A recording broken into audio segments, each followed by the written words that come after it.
Et bonjour à tous les amis, c'est Stardust et bienvenue dans cette nouvelle vidéo sur le Disney Lorcana. Et aujourd'hui on va donc découvrir le deuxième deck de structure qui est sorti dans le chapitre 5, qui est donc sorti d'ailleurs le 9 août, donc c'est aujourd'hui, à l'heure où je tourne la vidéo. On va donc découvrir ensemble ce superbe deck émeraude acier.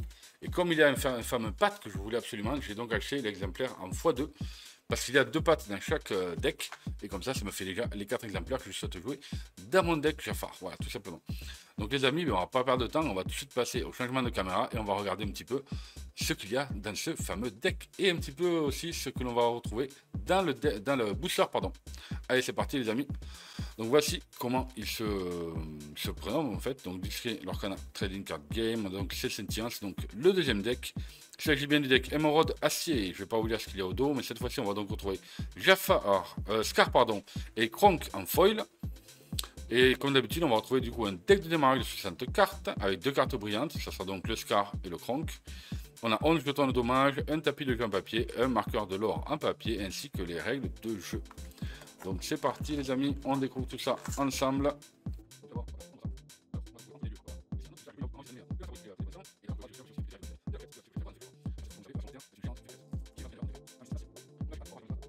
Donc on va commencer par le magnifique Kronk, donc une carte acier en foil, super rare, 6-6, qui coûte 7. Je vous laisserai faire des pauses tout simplement, hein, on va pas regarder les cartes, on va aller au plus vite. Donc le fameux Scar en émeraude. Donc là ce sont les deux cartes foil que l'on peut retrouver dans ce deck là. Ouh, j'avais pas vu ce Robin là. Un Robin qui coûte 9, 6-6, 4 de l'or, ok. C'est pas mal. Donc on a donc le fameux Robin que l'on va retrouver en une fois, le Shenzi, la jolie Isma, quoique celle-ci est un peu vénère quand même, je préfère la Isma que je joue, que l'on va retrouver en un exemplaire. On a tir à la corde pour notre première carte action, une carte rare. Shenzi, on va la voir combien de fois? 2 fois. On va retrouver le petit Jean en 3 exemplaires, d'accord. On a donc Ed, donc c'est un deck où il va y avoir pas mal de yens. Le Robin des Bois, je trouve cette carte, l'artwork est magnifique. Vraiment très très jolie celle-ci, Alter 3, d'accord. Ce joli Robin des Bois. On a donc le premier terrain, il s'agit de forêt tropicale, repère des jaguars. On va l'avoir en 2 exemplaires. Ah, le joli Arthur, qui coûte 2, de 2. Je crois que cette carte, il me la fallait aussi pour le Arthur Alter. Je sais pas si vous l'avez vu, elle est juste magnifique. Donc là, c'est pas mal de l'avoir en 2 fois. Et du coup, en x4, étant donné que j'ai 2 fois le deck. Voilà, donc d'abord, ah, le Simba. Ce Simba est juste magnifique. Donc, du coup, il coûte 6 d'encre, c'est 3 de force et 5 de volonté. C'est une alter 4, donc c'est pas mal. Mais surtout, lorsque vous jouez ce personnage, vous pouvez choisir un objet, un lieu et le bannir. Enfin, ou un lieu et le bannir. C'est très fort. Vraiment très très très très fort. On l'a en 2, donc du coup, je vais l'avoir en 4. Le fameux Pat que je vous parlais. Pourquoi il est très fort? Tout simplement, regardez cette notion. Déjà, il coûte que 3. C'est une 3-3. Et lorsque vous jouez ce personnage, les adversaires ne peuvent pas jouer d'action jusqu'au début de votre prochain tour. Ça vous permet justement de protéger un petit peu vos cartes. Et voilà, il me le fallait absolument. Il est en x2, c'est incroyable. C'est parfait. Ensuite, on a une carte action, on a Bataille de nourriture, que l'on va retrouver en 2 exemplaires. On a Zazu, le fameux Zazu, que l'on a lui aussi en 2 exemplaires. On en retrouve Ed. On va retrouver ce joli Robin des Bois lorsque vous jouez ce personnage. Si l'adversaire a un personnage ayant au moins un dommage sur lui, gagne un éclat de l'or. Et lui, on va l'avoir en 3 exemplaires. Ok. On a Banzai, que l'on va retrouver en 3 exemplaires lui aussi. Ulfin. Oh, cette carte ne me plaît point du tout. Et en plus, on a en 3 exemplaires. D'accord. Rage du voleur nocturne. On va le retrouver lui en 2 exemplaires. D'ailleurs, c'est une carte aussi Zootopie. Déduction sous hypnose.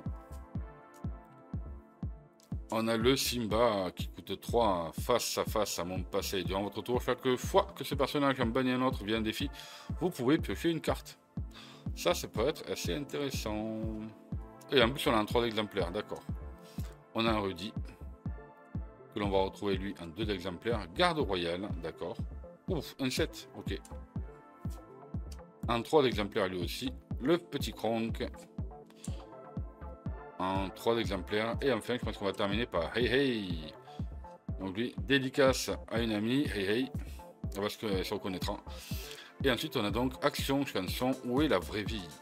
C'est un personnage qui ne pourra pas défier lors de son prochain tour piocher une carte. Ok. Et lui, on va le retrouver en 3 exemplaires. Donc voilà les amis, nous avons donc fini la petite présentation de ce deck Émeraude Acier. Personnellement, gros coup de cœur pour ce deck là, parce qu'il y a beaucoup de cartes que j'ai besoin justement comme je joue Acier. Et maintenant on va donc s'ouvrir le joli booster avec ce magnifique Maui. Donc deuxième booster de 7 centièmes que j'aurai ouvert, avec le premier deck de structure Rubis Améthyste. Et donc on va retrouver en carte commune Déduction sous hypnose, le petit Archimède, Muche, le Prince Jean, Jean-Hubert Lingot, ok, le Garde Royal qu'on vient de voir. Carte inhabituelle, on a un petit Bruni. Deuxième carte inhabituelle, on a Félix Fix Junior, d'accord. Troisième carte inhabituelle, on va se retrouver, c'est ça hein? Non, si, ouais, troisième carte inhabituelle, on va retrouver un Chromicom d'acier.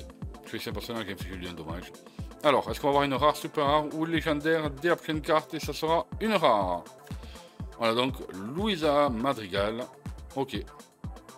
C'est une costaud, hein. De toute façon c'est un peu ce qu'elle représente. Hein. Donc 6 de coups, c'est une carte qui n'est pas ancrable. 4 de force, 8 de volonté et 3 d'éclat de l'or.